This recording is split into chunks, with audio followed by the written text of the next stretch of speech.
Morning. This Shabbos we read two parashios, Tazria, Metzorah.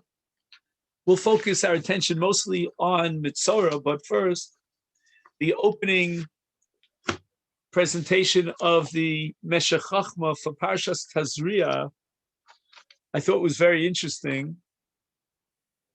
And the pasuk says, "Daber bnei Yisrael lemar isha ki Tazria v'yalda zachar." V'tamash shivas yomim, etc., etc. V'imnekeva teled, v'tamash v'ayim kinidasa, etc. And Chazal make a very famous comment in the Gemara Nida that Ish Mazria Tchila is Yoledes Nekeva. And Reb Meir Simcha sees in this Gemara a tremendous statement with many very powerful repercussions. And he says the following, that the Medrash embellishes this Gemara Nida by saying, Li'olam anekeva min ha'ish, that if a female is born, then she comes from the father, meaning the father plays the predominant role, first on a biological level, in terms of the nature of this girl, this daughter of his. And nekeva min ha'ish means that, in a sense, he, the father, will have the impact on the very personality of his daughter. I know in my own family, my wider family, there are many girls in the family that have a relationship with their father that's very unique. They're very powerful. A boy loves his mother. I don't know. And this is included in what the Gemara says, that Ish Mazria Tchila is Yolda Nekeva. She'll have a Nekeva. And based on this understanding of Reb Meir, that the man, the father, has such an impact on his daughter, he wants to shed a new light on a statement in the Gemara in Kedushin.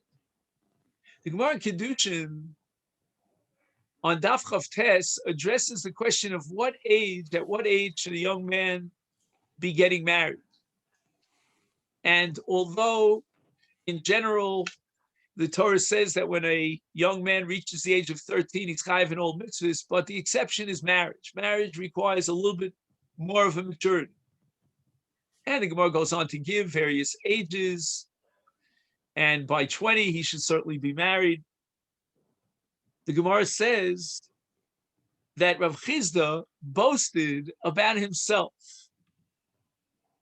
and his words are Hai dadifa michavre.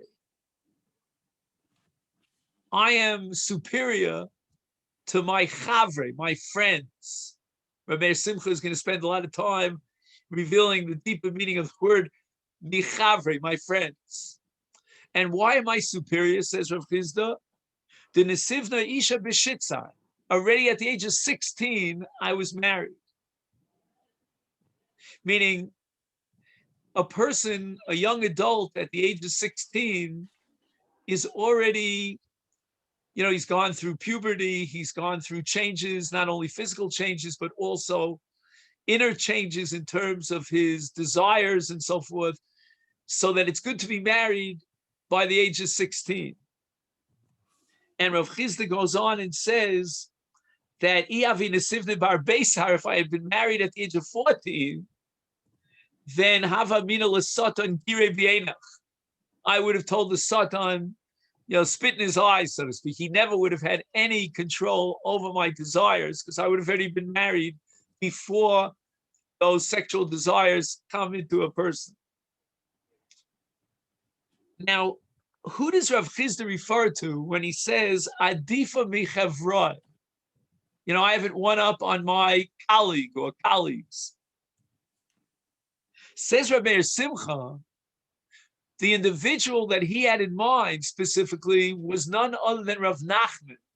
Rav Nachman and Rav Chizda were contemporaries. And Reb Meir Simcha proves from a combination of various sugyas that when Rav Chisda was boasting about himself that he got married at such a young age and he's better, he's in a superior position vis-a-vis his friend, he had in mind Rav Nachman. The Gemara tells us in Meshech Beitzah about the daughters of Rav Nachman. And the Gemara uses a certain metaphor to describe their unfortunate downfall, spiritual downfall. And Bansei de Rav Nachman, Ochashan Kedera Bikshafin. Again, this is an idiomatic phrase about kishuf, about sorcery, that is used by Chazal sometimes to describe someone who never went off the beaten path as far as religion is concerned. And what happened with the daughters of Rav Chisda? The Gemara tells us elsewhere at the end of Baba Basra that unfortunately, tragically, they were taken captive. And I don't have to tell you what goes on when a woman is taken into captivity, never. And as a result, they were a little bit loose.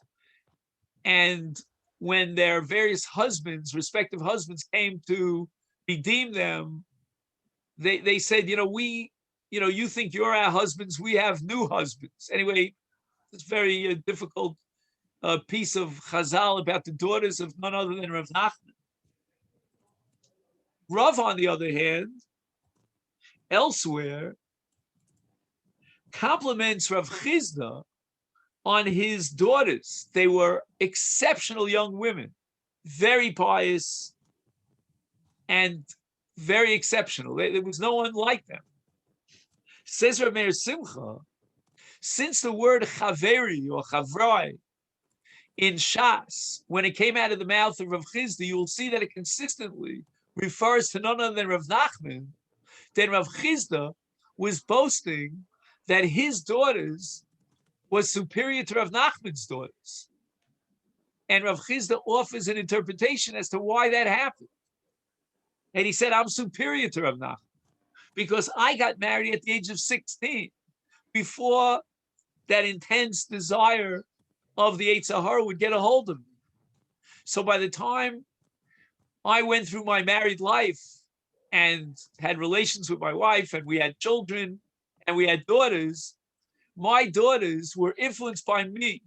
And because I was above any sort of temptation for lust of the Yetzer Hara, that's why I was able to have an impact on my daughters that they should be such snuos and such modest girls. But you, Rav Nachman, got married at a later age. So you had to deal with your Yetzer Hara on a constant basis. And your relations with your wife were not always on the highest level of sanctity.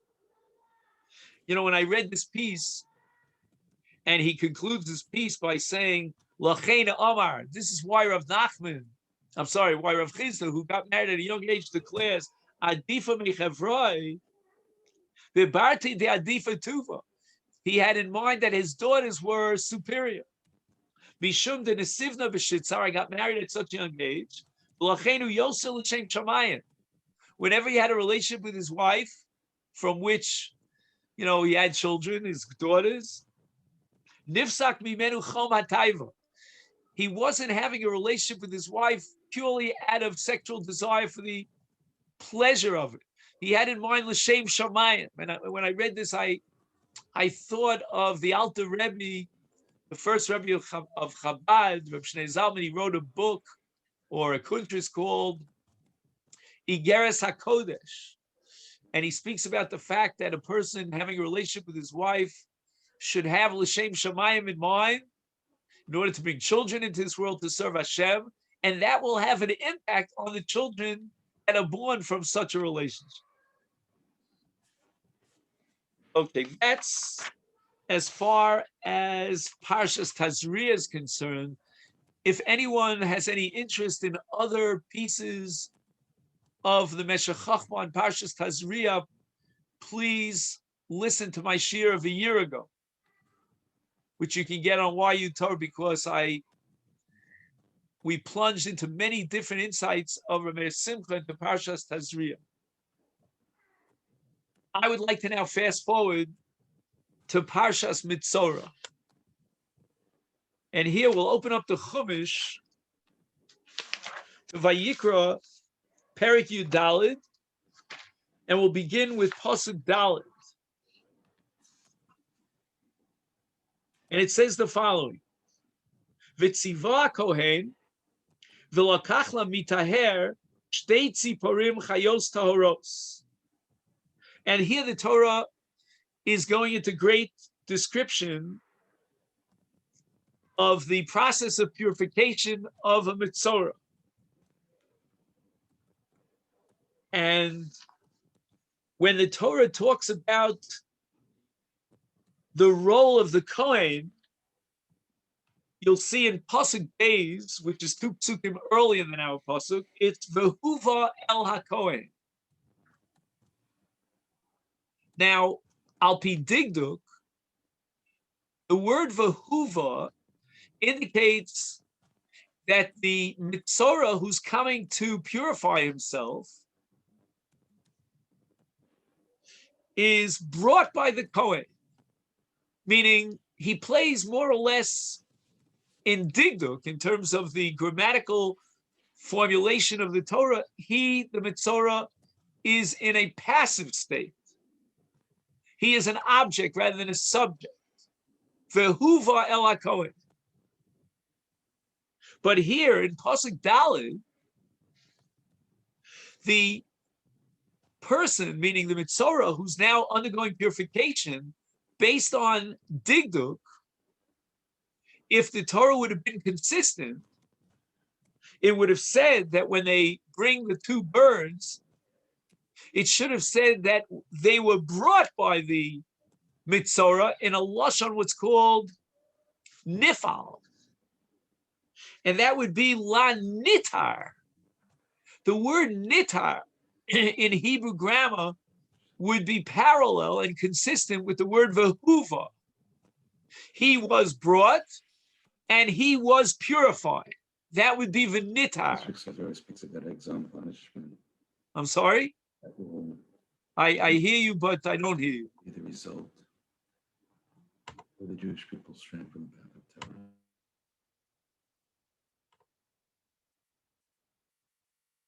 Okay. Sorry, I thought you were speaking out loud.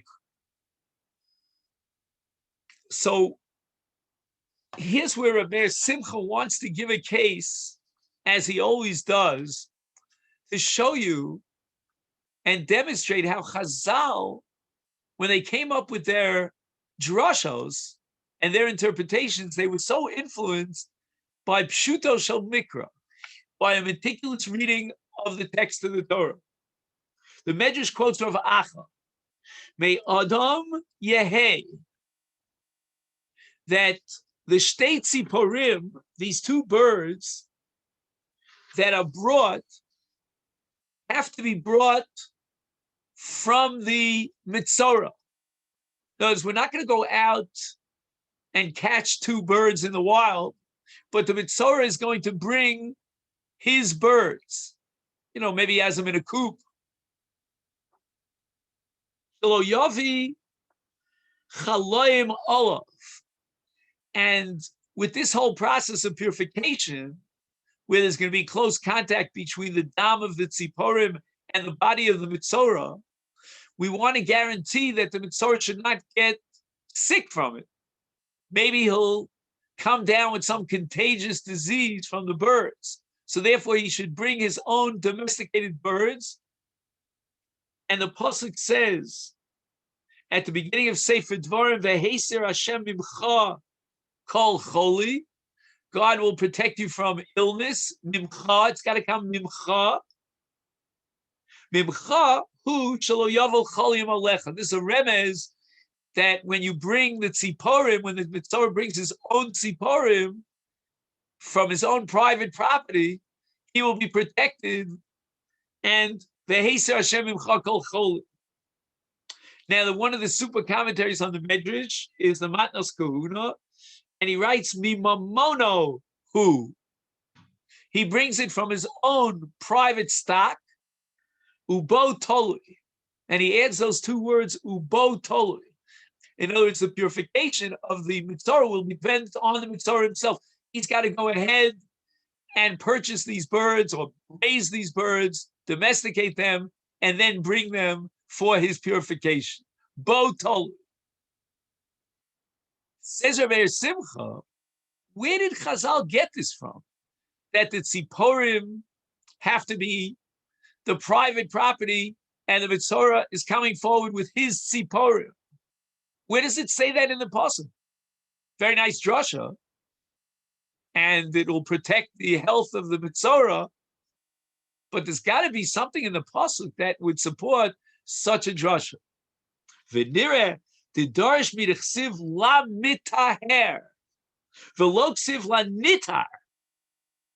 The proper grammatical word would have been la nitar, which is lashon nifal. Nifal means he is the object on which the action is being done. The Kohen brings him and is mitayr him. So why does it say mitaher? That he, the Metzorah, is actively involved in bringing about his own tara. Kavanoso shu maf'il bi'atzmo hatara. He's not passive, but rather active. And the active form grammatically would have been the one that the Torah chooses, mitaher. Hainu hispael. Hispael means you do an action that impacts on yourself. Shemisibas chuvasol Hashem yisparach husar me'ito anega. He comes forward. It's not just the Kohen brings him to purify himself, but the Metzorah, who is guilty of various sins, as the Gemara establishes in Erchin and elsewhere, he now has to be actively involved pursuing purification. And that's symbolized by the fact that he brings his birds, but really on a deeper level, it means he's doing tshuva and correcting his sin.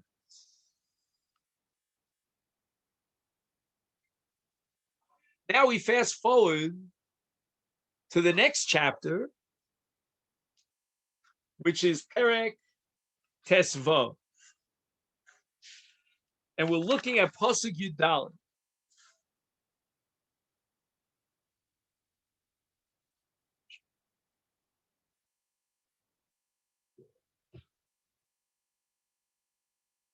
The Torah says,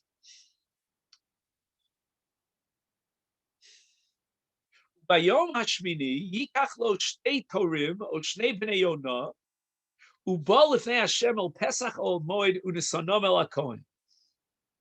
This is not the parsha of Metzorah, of Taras HaMetzorah, but rather the parsha of Taras HaZav, Zav or Zava. Now, there's a fundamental difference between the two processes of purification. The Torah has established that although both a Metzorah and a Zav have to bring shtei torim, two birds, or shnei bnei Yonah, but there's a fundamental difference. Whereas in the case of Metzorah, he has to bring two lambs, one li'ola, one lachatos, and in addition, he has to add two birds. Masha Einken, in contrast, when it comes to the Zav, all the Zav has to bring is shtei torim, shnei bnei Yonah, two birds. There's no requirement of him bringing a zevach behema from tzon.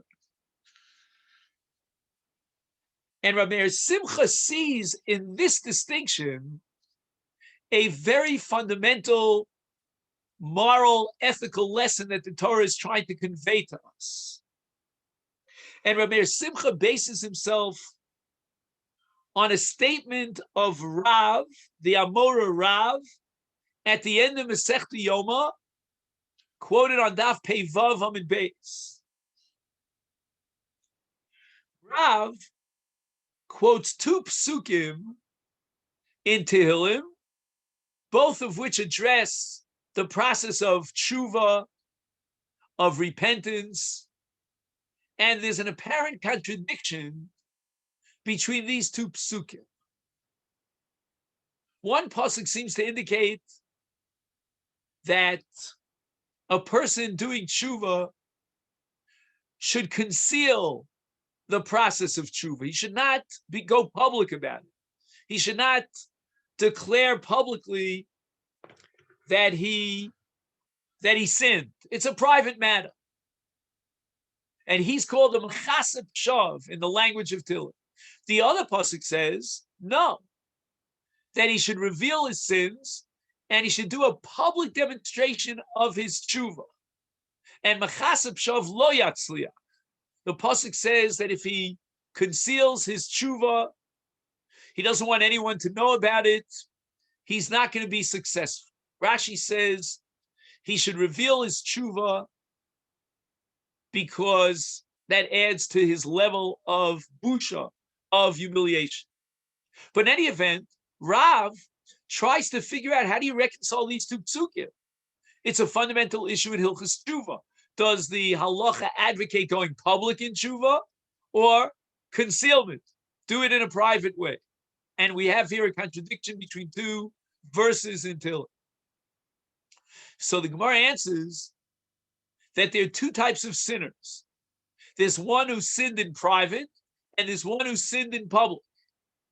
As far as one who sins in public is concerned, mechasep shav lo yatzliach. Just like his sin was public, so too his tshuva should be public.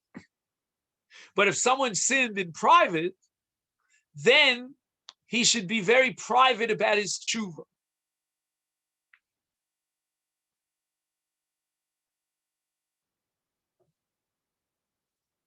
So Rashi says that if he sinned in public and everyone around him knows that he had violated the will of God, he should be making a public statement, humiliating himself, that he is now doing tshuva, that he regrets the fact that he violated God's will, and now his public tshuva through the process of busha and humiliation will bring about his atonement. Masha'enkein, someone who violated the will of God privately, no one knows about it. He doesn't have to publicize his tshuva. It's between him and the Ribono Shalom. And Rabbi Simcha wants to shed a light on this reconciliation of Rav of these two psukim. And where does Rav know this from? Rashi seems to indicate that Rav came up with his own svara. He had no proof for it. It was just a way of reconciling an apparent contradiction in psukim. And the logic of Rav is that since he's public about his sin, he should be public about his tshuva and suffer this humiliation. Rabbi Simcha suggests that Rav derived his conclusion from our parsha, and specifically from the difference between the Taras HaMetzorah and the Tara of the Zav. Rabbi Simcha says the following, that when you bring birds as sacrifices on the Mizbeach, it's a very swift and relatively simple matter. Again, this halacha malika, but you need one kohen, and you do the malika, and that's it. There's no tumult about it. No one is publicizing it. But when you bring a lamb, and in the case of the Metzorah, not one lamb, but he has to bring two lambs, one is lachatos and one is liola, all the kohanim get involved in this. It becomes almost like a tumultuous public action. And the question is the Torah trying to protect the Mizav by mandating that he gets away with two birds, with Shtei Torah and Shnei B'nai Yonah, and therefore he doesn't have the public nature of his Tara? And in the case of Metzorah, the Torah is not interested in going out of its way to protect the humiliation and the public nature of his process. Says Rabbi Simcha, that's exactly what's going on. This is where Rav finds the difference between that which is private and that which is public. In the case of the Zav, no one has to know that he's a Zav.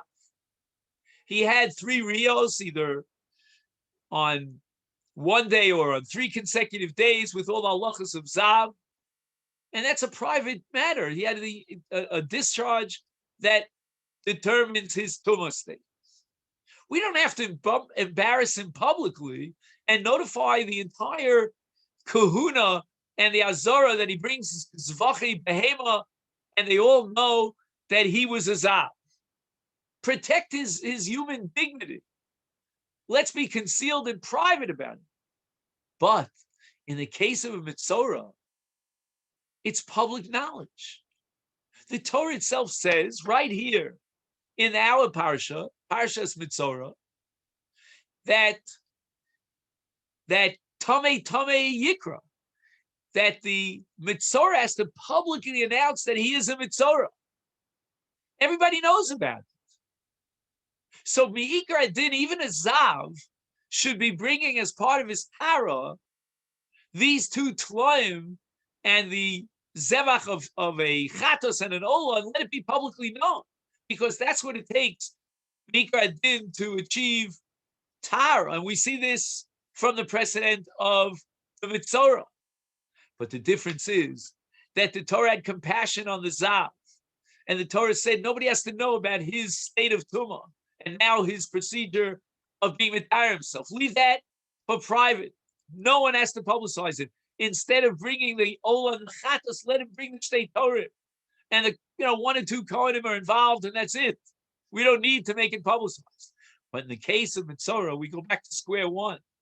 And since the real process of Tara requires bringing Zivchei Behema, that's what we're going to require. You'll ask me, aren't we being less than sensitive by publicizing the Tara of the Metzorah, which means that he was a Metzorah's Tameh?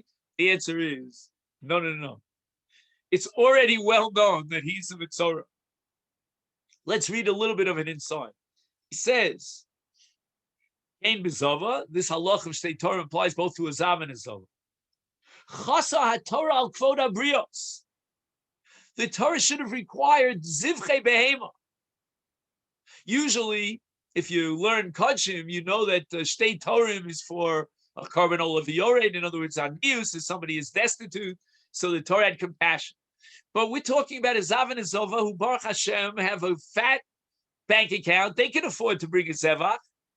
Where's the compassion here? Why is the Torah letting the Zav get away with Shtei Torah? And moreover, the Torah was not so compassionate in the case of the Zav, of the Metzorah. Shazov Azor Yizbazu Bameshi Yivada Bepirsum Zovam. There's an embarrassing situation when a person has ziva, which is a kind of abnormal discharge. Nobody has to know about that.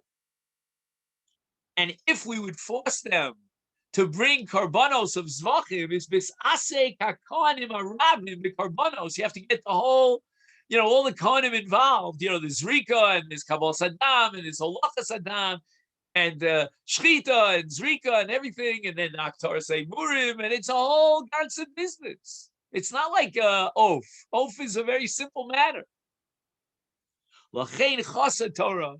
The Torah didn't want to embarrass the Zav and let it be known. We call it in America, #1 New York, on Times Square, make a sound that all the Kohanim and the Azara are tumulting that this guy's a Zav. The Torah let him get away with Ophos. And there's no person. Ulam, he says, but Metzorah and his parsem to Masa. K'mosha Omar, as the Pasuk says earlier, V'tamei Yikra, Lachein, Pirsem Tarasa, V'karbanos Behema, B'ribui Kohanim is asking Bazer, Ukayotzi Bazer. I think what he means by Kayotzi Bazer is this is a source for Rav's explanation, B'sof Yuma, that the idea of making a public vidur is a busha, because that's a confession publicly that he sinned. Why do we do so? And the answer is because his sin was public. He's already been public. He's Chas v'sholom, he was Machal Shabbos b'far Hesya. We know about it. Like the Zav, like the Metzorah, we know he's a Metzorah because Tamei Yikra. I think there are layers of depth here in this Meshech Chochma, but the main point is that the Torah is very sensitive to the humiliation of a person. Let's fast forward now to Perek Tezvav Pasuk Lamed Aleph. Almost at the end of Parshas Metzorah.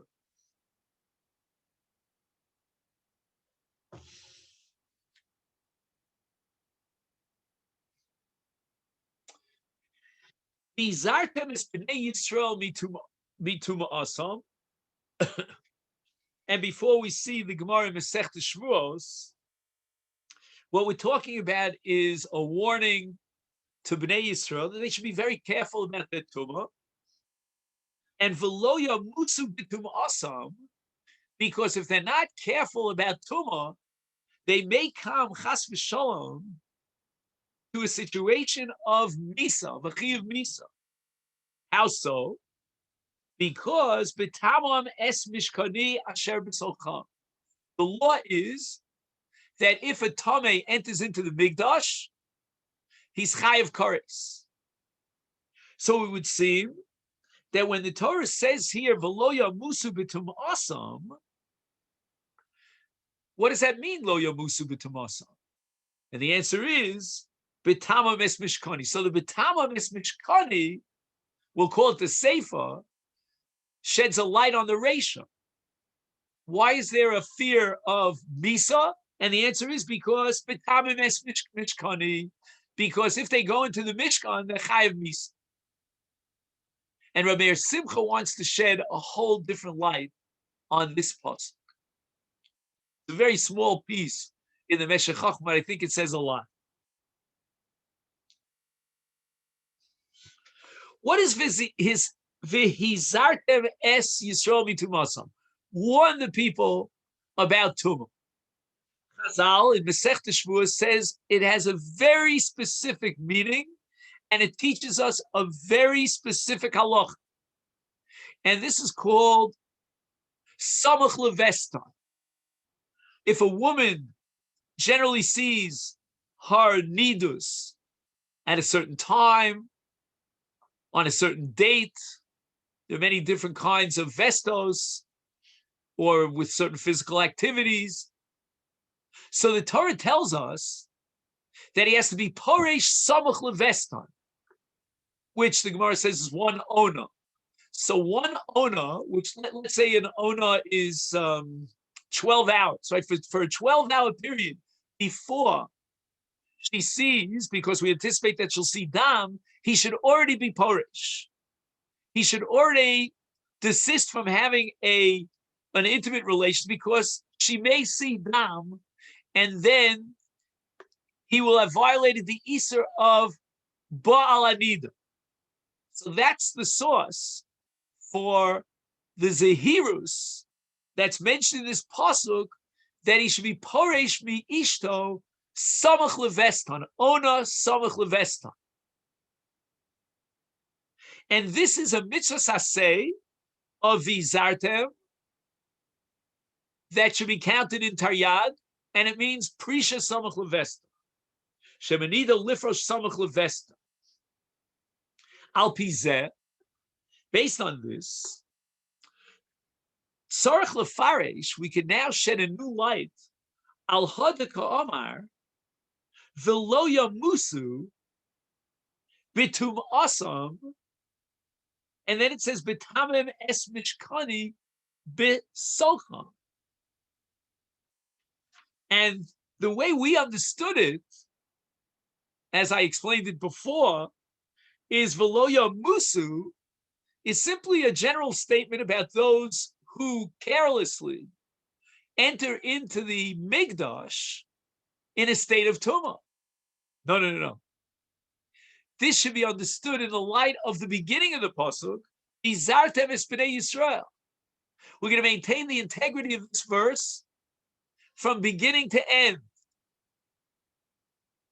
And what the pasuk is telling me is that if you violate this mitzvah aseh of vizartem, and you're not porish samach leves, then heaven forbid, it will be a situation of lo yamusu bitum asam. That if you might have a bio with a nida, which is an iser cham or an iser kares, then a bal anida is tame. And now we can begin to understand the end of the pasuk. And bitamam es mishkani asher besocham no longer has to be interpreted as referring to a tame entering into the mikdash. The bitamam es mishkani is a reference not to the Beis HaMikdash. The Mishkan is not the Beis HaMikdash. We have to reinterpret the word Mishkani. We're talking about a Chiv Misa as a result of violating the essay, the requirement of Vizartem of Prisha Samach Levest. And that itself, if he's not careful and he wasn't Paresh Samach Levest, and heaven forbid he had a relationship with his wife when she was a Nida, then he's Betamem Es Mishkani. That relationship itself, that intimacy, is a mitave es mishkani. What does that mean? Al pi madidarish Rabbi Akiva, the very famous drush and sota Rabbi Akiva. Ishvi isha, if the man and the woman zachu means they have a relationship in the right way, in the proper way, with kedusha, with sanctity, l'shem shamayim, and shchina beineim. Right, you take the yud from ish, the hey from isha, you put it together, you get God's name. That itself is the shchina beineim. Lo zachu, eish beineim. Take away those two letters. One, the yud from ish. Two, the hey from isha. What you're left with is eish. Says Rabbi Simcha, in the light of Rabbi Akiva's drasha, Zeu b'tocham. Now we understand what the pasuk at the end is talking about. B'tamam es mishkani. Which mishkani? We're not talking about the Beis HaMikdash. The end of the pasuk is not starting a new subject of a person who's tamei and he carelessly enters into the Mikdash. No. That's not what this. The subject of this pasuk from beginning to end, from soup to nuts, is vizartem es bnei Yisrael mitumasa. The whole pasuk is addressing the case of marriage and intimacy and the fear of having a relationship with your wife when she's in nida. And the word mishkani is a reference to the Shechina b'tocham. Who's b'tocham? B'toch ish ve'isha. And now, if he has this relationship when she's a nida because he failed to be makayim the vizartem and be porish samach levesta, then as a result, it's eish. It's not Shechina beineim. He basically undermines the b'tocham of the Shechina.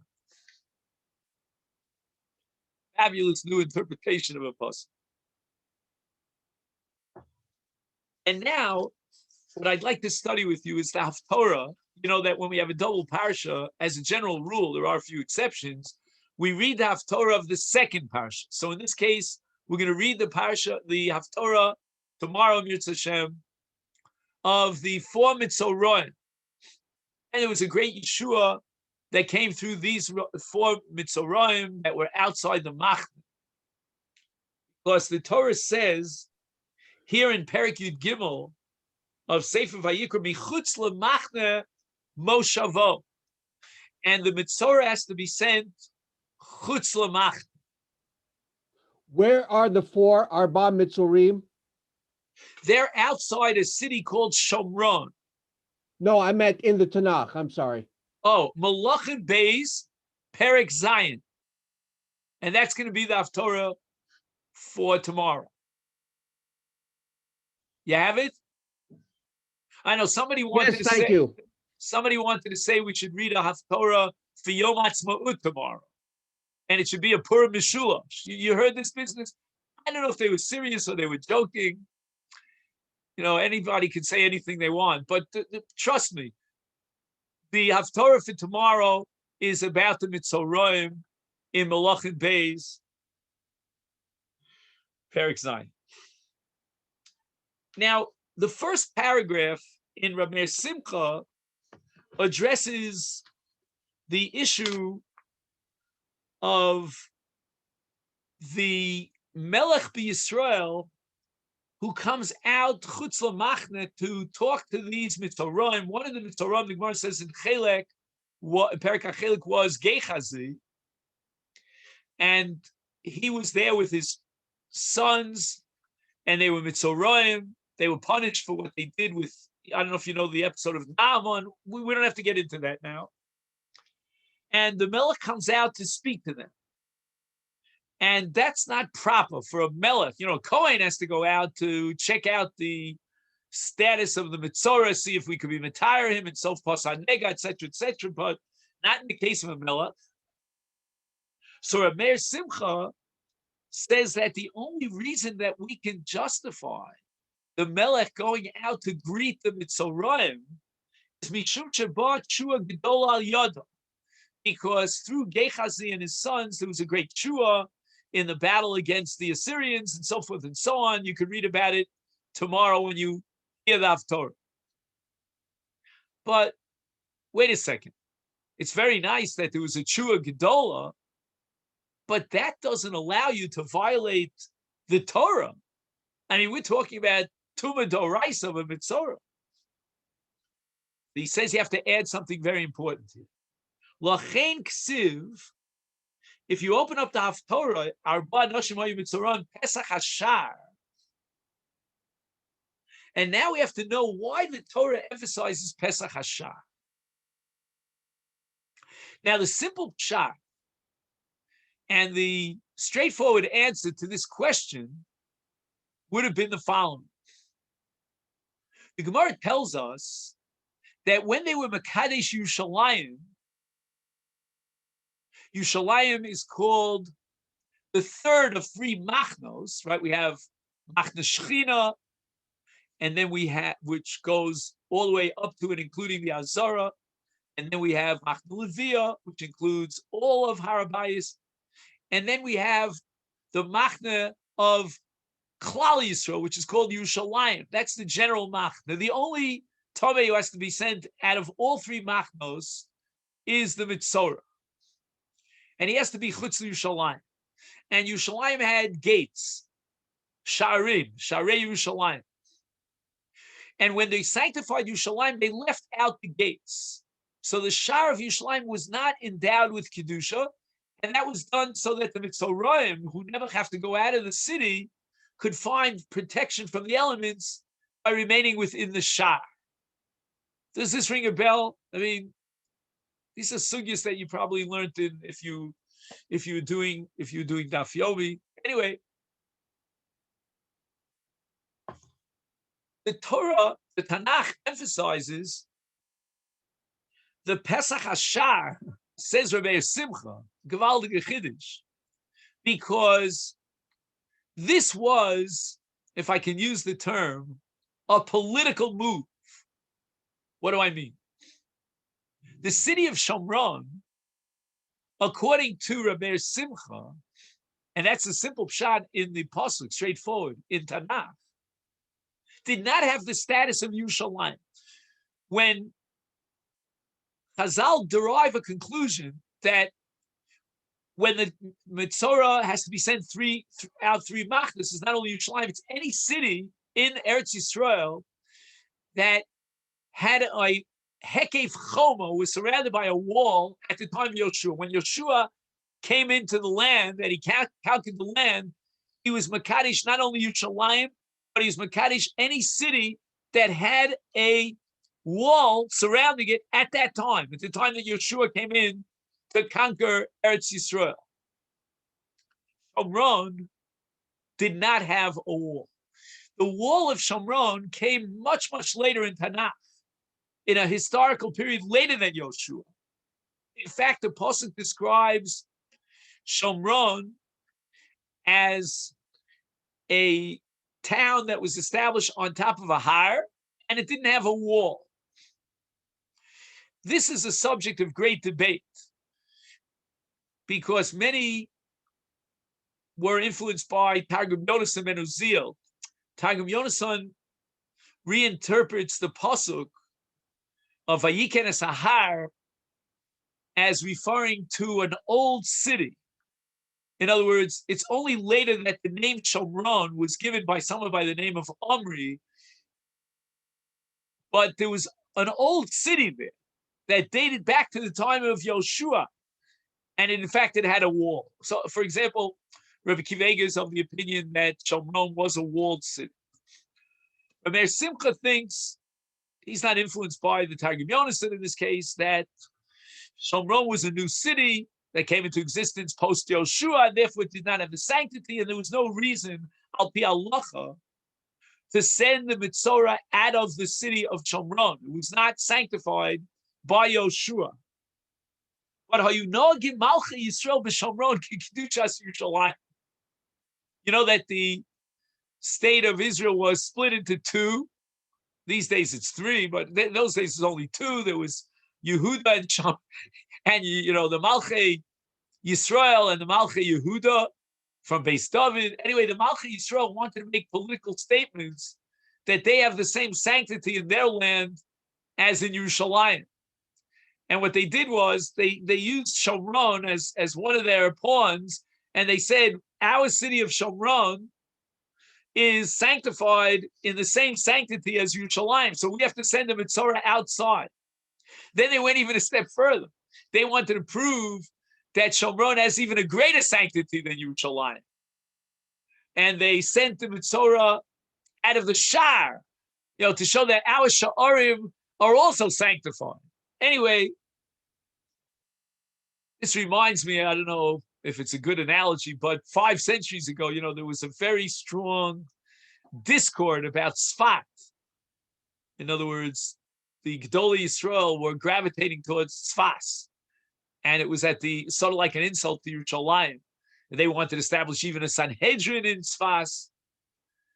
And all the greats were there, the Maria Buov and Reb Chaim Vital, and then the Beit Yosef himself, they were all up there, all the greats. Anyway, so here the Shomron, we have the sanctity of Yerushalayim. In any event, Reb Meir Simcha, in the next piece, addresses something very fascinating about this Haftorah. The Gemara in Perek Achelek has an entire discussion about Tchias HaMesim. And the Gemara says that this individual, who is called Shalish, who's mentioned here, he's like the center profile picture of persona in the story that we're going to read in tomorrow's Haftorah. He was a denier of Tchias HaMesim. At the end of the Haftorah, he gets killed. Why was he a denier of Tchias HaMesim?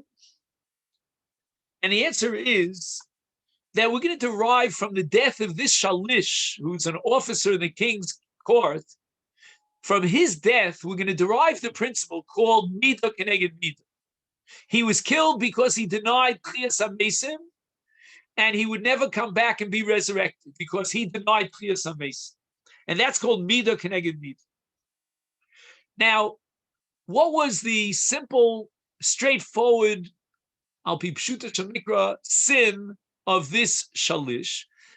There was a famine in Shomron, and Elisha the Navi said, Shimu Dvar Hashem Kor Ma Hashem Ka'es Machar, at this moment tomorrow, you can purchase massive amount of refined flour at a cheap price.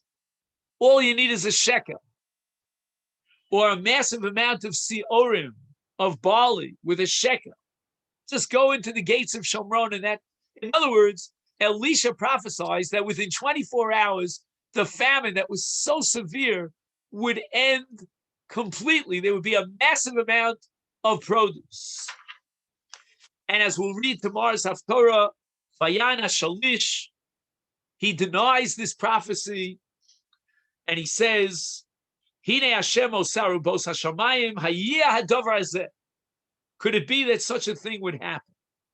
Vayomer, and Elisha said to him, Hincharo ebeinecha, you will witness this prophecy coming to fruition, but misham lo tochal, you will not eat from this great plenty. Uksiv, and at the end of this whole story, by Hilo came, and masses of people trampled into Shomron to get the food that was just available at no price whatsoever, and they trampled this shalish to death. Vayirmesu oso ha'am b'shar vayamos, and he died. The Gemara says, how do you know this is Midah Keneged Midah? Perhaps he died because Elisha put a whammy on him, a klola. And we have a principle called Kilas Chacham, is he ba, it will always come to fruition. And the answer is, Im Ken Lichtov Kra, the pasuk should have said, Vayirmesu, they trampled him, V'yamus, and he died. Why does it say Bishar?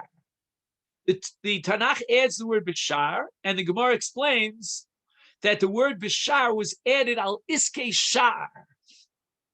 In other words, that he denied the concept of a Shar.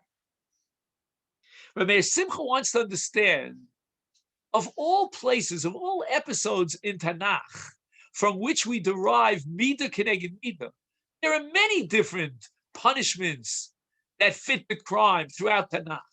Why the focus on this episode of the Shalish? And he goes on to say the following, that a perception, a deeper insight into nature will reveal that everything that happens is a great miracle. All of nature is one continuous miracle after miracle.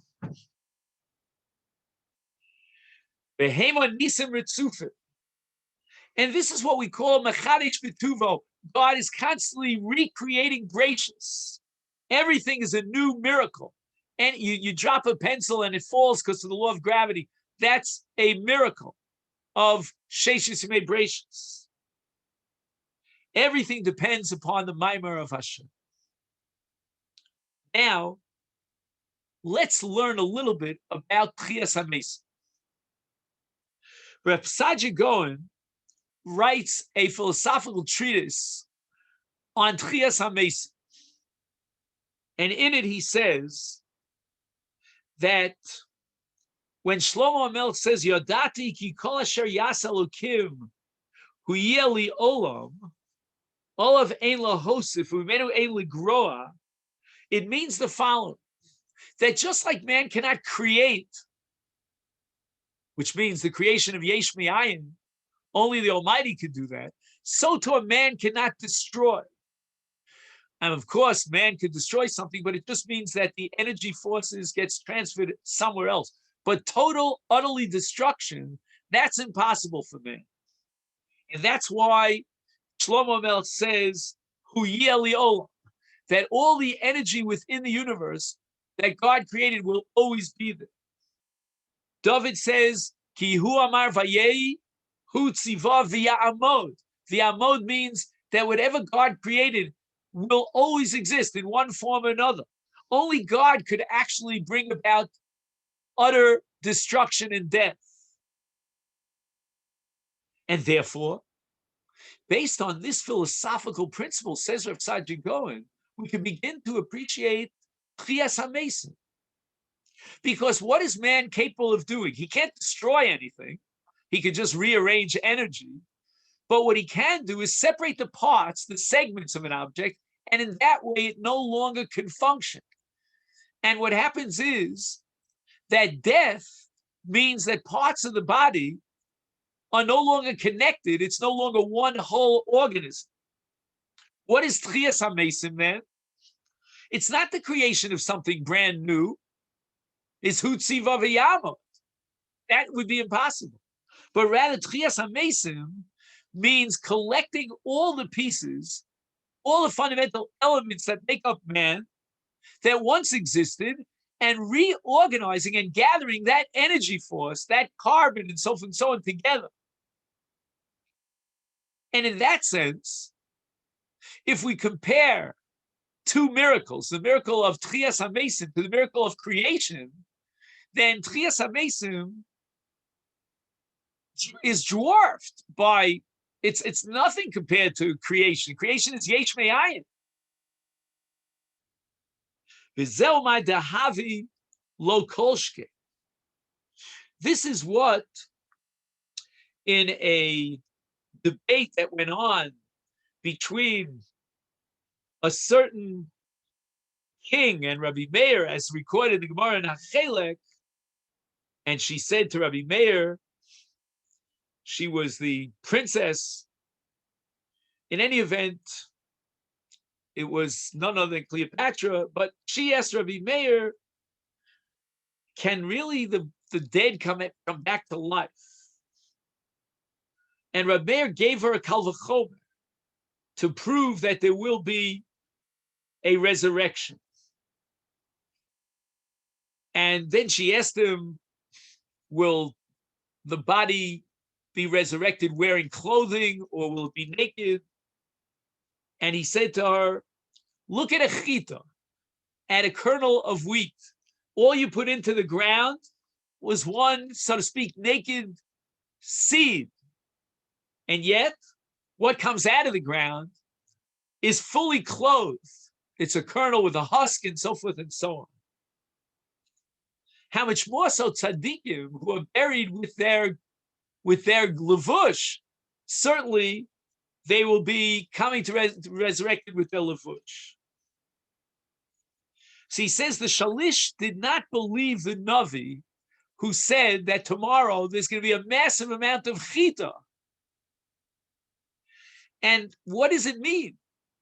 That miracle means just gathering together the energy forces, the lost chitim, and putting them together into one entity, kibbutz hasolis v'kemach. And these are things that kfar hoya ba'olam. Upela gadol, I have a bigger amazement, a bigger miracle for you. Is a chita, that a chita could come out of the ground, Yoser elef pavim said.